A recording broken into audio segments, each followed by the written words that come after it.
রব্বুল আলামিনের দরবারে রব্বুল আলামিন এই দেশের জনগণের ক্লান্তি লগ্নে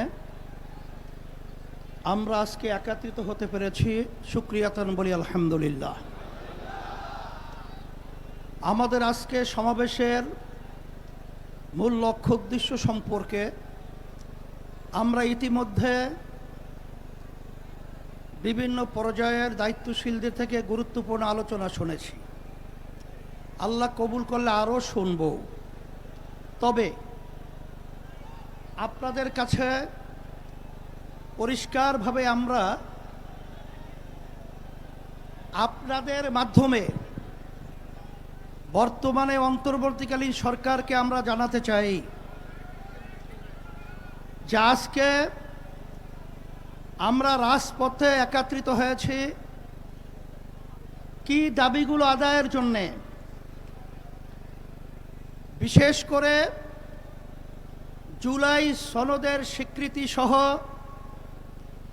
এই বাংলাদেশকে সুন্দর একটা দেশ তৈরি করার লক্ষ্যে যে জুলাই সনদ তৈরি হয়েছে, এই সনদের আইনি ভিত্তি জাতীয় নির্বাচনের আগেই এটা আমরা চাই এবং দিতে হবে। সমস্ত রাজনৈতিক দলগুলো এই আইনি ভিত্তির ব্যাপারে, গণভোটের ব্যাপারে তারা একমত পোষণ করেছে।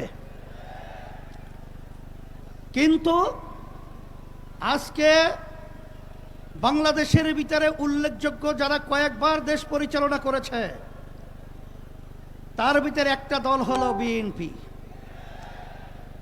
আজকে বিএনপি যে গণভোটের ব্যাপারে প্রস্তাব রেখেছে, যেদিন জাতীয় নির্বাচন সেদিন নাকি গণভোট। সম্মানিত আলোচকরা বলেছেন আপনারা জাতীয় নির্বাচন করবেন কোন আইনের ভিত্তিতে? সেই আইনের ভিত্তি হলো জুলাই সনদ যখন আইনি ভিত্তি পাবে তখন জাতীয় নির্বাচন আইনি ভিত্তি তৈরি হবে, নাহলে সেটা অবৈধ নির্বাচন হবে।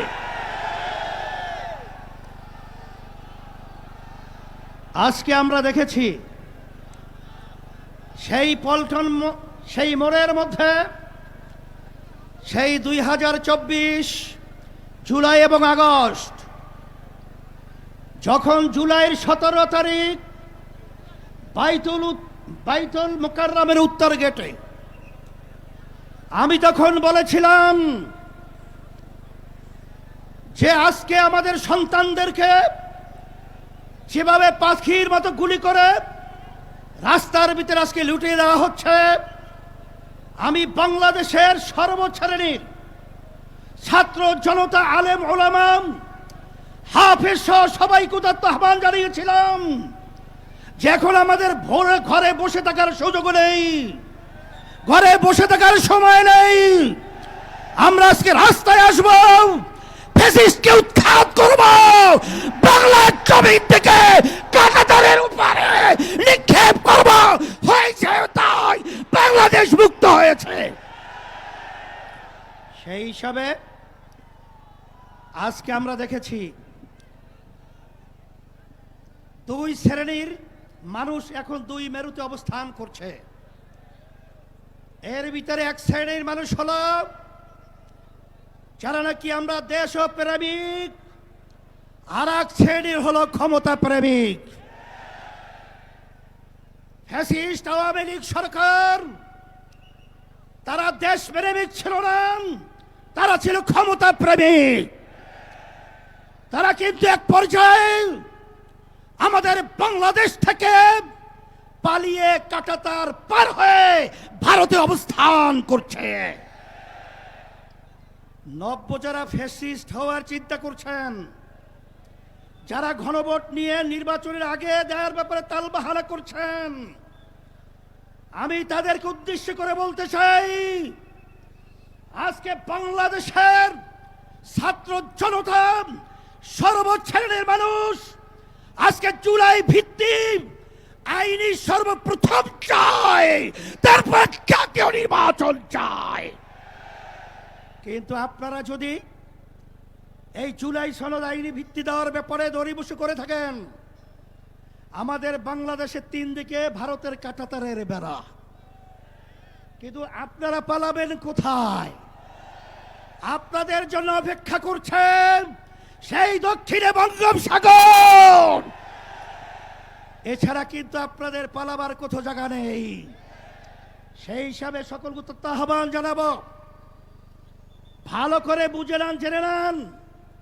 অন্তর্বর্তীকালীন সরকারকে আমি অনুরোধ করছি, আমরা অনুরোধ করছি যে আপনারা যখন আমেরিকায় গেছিলেন তখন 3টা উল্লেখযোগ্য দলকে সাথে নিয়ে গেছিলেন, জামাত ইসলামী বাংলাদেশ, বিএনপি, এনসিপি। কথা ঠিক কিনা? তা আপনারা জাতীয় নির্বাচনের আগে গণভোট দিতে আপনারা কোন প্রক্রিয়া, কোন হিসাব লাগবে, অঙ্ক শিখাতে হবে। আজকে এনসিপিও চায় যে গণভোট আগে হবে, তারপর জাতীয় নির্বাচন হবে। জামাত ইসলামও চায় আগে গণভোট হবে, তারপর জাতীয় নির্বাচন হবে। শুধু একটা দল বিএনপি, তারা ভোট চায় কখন? জাতীয় নির্বাচনের দিন। বাংলাদেশের মানুষ বুঝে গেছে আপনাদের উদ্দেশ্য ভালো না। যদি আপনাদের উদ্দেশ্য ভালোই হয়ে থাকে, যেখানে আইনি ভিত্তির ব্যাপারে একমত আপনারা পোষণ করেছেন, সেখানে গণভোটে এত গড়িমসি কেন? এটা জাতির কাছে পরিষ্কার হয়ে গেছে। আমরা অন্তর্বর্তী সরকারকে বলবো, আমরা শান্তিপ্রিয়, বারবার রাস্তায় রোদ্রে আমাদেরকে পোড়াচ্ছেন, আপনারা পুড়িয়েছেন, আর কত রাস্তায় নামতে হবে? এরপরে পরামর্শ ভিত্তিক আমরা বাংলাদেশের সর্বস্তরের মানুষদের নিয়ে এমন কর্মসূচি ঘোষণা করব, আপনি গণভোট জাতীয় নির্বাচনের আগে দিতে বাধ্য হবেন, বাস্তব দাবি মানতে বাধ্য হবেন ইনশাআল্লাহ। সেই দিক থেকে আমাদেরকে ও পথে আপনারা হাঁটাবেন না, আমরা ও পথে হাঁটতে চাই না। আজকে জাতীয় সমাবেশের মাধ্যমে আপনাদেরকে আমরা বারবার অনুরোধ করছি, এরপরে যদি আপনাদের শুভবুদ্ধি উদয় না হয়, তাহলে কিন্তু পরবর্তীতে আমরা কঠিন কর্মসূচি দিতে বাধ্য হব ইনশাআল্লাহ। আপনারা যে এসেছেন, আপনাদের সকলকে আমাদের পক্ষ থেকে আন্তরিক ধন্যবাদ, মোবারকবাদ, এবং সাথে সাংবাদিক বন্ধুদেরকে ধন্যবাদ মোবারকবাদ জানিয়ে, প্রশাসন ভাইদেরকে আন্তরিক ধন্যবাদ মোবারক জানিয়ে আজকে আমার এখানে আলোচনা শেষ করছি। আল্লাহুম্মা আমিন। রব্বানা আতিনা ফিদ দুনিয়া, ইন্না লিল্লাহি ওয়া ইন্না ইলাইহি রাজিউন। আমাদের কোরআন শিক্ষা বোর্ডের নুরুদা ফয়দি সাহেব ইন্তেকাল করছেন, আল্লাহ তাকে জান্নাতের আল্লাহ বাসন্তী হিসেবে কলকাতা ইসলামী আন্দোলন বাংলাদেশ প্রেসিডেন্ট সদস্য। ইন্না লিল্লাহি ওয়া ইন্না ইলাইহি রাজিউন। আল্লাহ, আপনি তাকিয়ে দেখেন, আমরা আজকে রাজপথে চলে এসেছি ইসলামের কল্যাণের জন্য, দেশের মানুষের কল্যাণের জন্য এবং দেশের কল্যাণের জন্য। আপনি আমাদের ফরিয়াদকে আপনি কবুল করে নেন। আল্লাহ, যারা ফ্যাসিস্ট চরিত্র রয়েছে, যারা ক্ষমতা প্রেমিক রয়েছেন, যারা আমাদের দেশে টাকা বিদেশে পাচার করে, চাঁদাবাজি করে, টেন্ডারবাজি করে, আল্লাহ ওদেরকে আপনি শুভবুদ্ধি উদয় দান করেন, নাহলে ধ্বংস করে দেন, ধ্বংস করে দেন, ধ্বংস করে দেন। সুবহান রাব্বিকা রাব্বিল ইজ্জাতি আম্মা ইয়াসিফুন ওয়া সালামুন আলাল মুরসালিন। আল্লাহ ফয়জি হুজুরকে কবরকে বেহেশতের বাগান বানায় দেন, বিরহমাতিকা ইয়া রাহমার রাহিম।